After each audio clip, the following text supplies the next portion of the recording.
Today we're going to learn to make perfect circles for applique. I'm going to need 9 of these black circles. I am putting the circle template, which is the Karen K. Buckley Perfect Circle Templates, on the back of the fabric. I'm circling around with a number 2 pencil. Then you cut out around those pencil lines using, I'm using my little Ginger scissors here, just a small scissors will do. I leave about a 1/4 inch around each circle in fabric, so I'll have something to stitch through. By the way, that thing on my hand, on the left hand, is called a push meta grip, and that's also available on Amazon. It's really good for if you have some arthritis in your thumb. So here I've got a needle, fairly small needle. I've got quilting thread. You can see those small number 11 needles I'm using. And I'm going to go ahead and do a running stitch, about a 1/4 inch around each of the circles.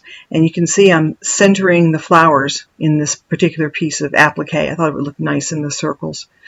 Also, you'll notice I like to use a leather thimble. It's a Clover brand leather thimble, and they're really good and sturdy. It's almost like a tailor's thimble, but without those side pieces that can catch on your work. I am making a knot and going to start from the back of the fabric, the wrong side of the fabric, and just do a running stitch around, about a 1/4 inch out. Doesn't have to be perfect. I'm just going to stitch all the way around. And the idea is when you're done with this, you're going to draw the thread up around the template, around that circle template. It's heat resistant. And when you draw it up, this quilting thread, because it's a little stronger than your average thread you might use to applique with and thicker, it's not going to break. So keep on stitching. When I get to the end of this running stitch, you'll see where we're going from there. And you see it does not have to be perfect. You just keep that running stitch going.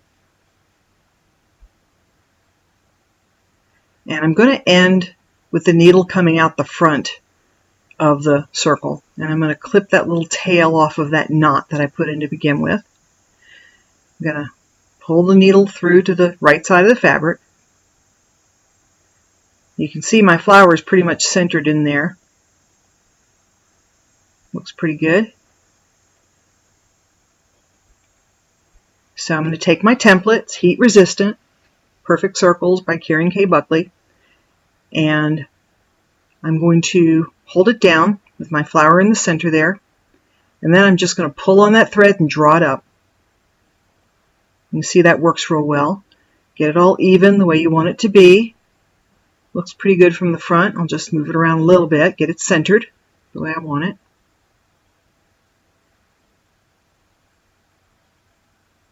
Then I'm going to give it a little spritz with starch from the back.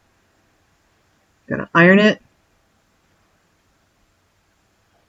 Get it nice and dry and almost a little crispy so that it will stay formed around that circle even after I take it out, because you know it's got to come out.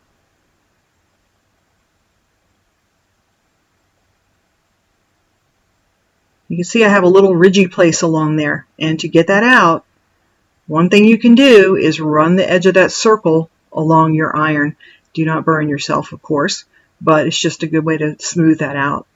So now that it's all nice and cool, just going to take my little Ginger scissors and open it up a little bit where the stitching ended. And then I can get my finger in there and pull that template out, because can't leave that in there. So then you're going to draw it up again where you opened it up before, and get it nice and flat. Iron it again if you need to. I'm going to put a little knot in the back just to hold the thread down. It doesn't need to be a big deal of a knot. It's not going to have to do much work. And put the thread down in there. Clip it off. And I think that'll be looking pretty good. When you're appliquing this on, if you need to smooth out any little dibbles or wrinkles, you can always do that with your applique thread as you're going around the circle. So now I'm going to show you where I'm going to put this on the finished applique. I've decided to put all these flowers stem in. I'm going to put this on the green instead of the red because I really don't want to cover my pins, of course. I'm going to put just a little dab or two of the Sew Line fabric glue on the back of the circle. Just need a little bit. And press that where you want it to go, and that will hold it down till you can get it appliqued down. Another nice thing about the Sew Line glue is you can reposition it later if you want. It's not permanent.